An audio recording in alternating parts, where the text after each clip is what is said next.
I'm licensed engineer since 2003,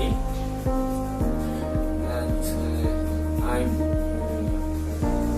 constructor who uses calculating programs and ZWCAD program for designing, for drawing my constructions.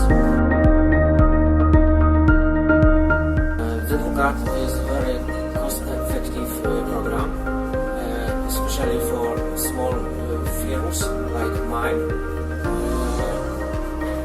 It is very suitable and useful, and have similar possibilities like AutoCAD products.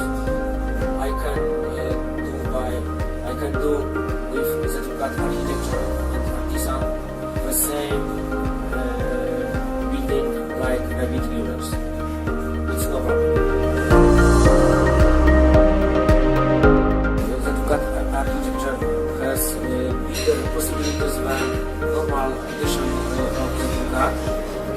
More tools, useful tools, and I use it for modeling, parametric modeling of building, and I think it is the best program for me for future.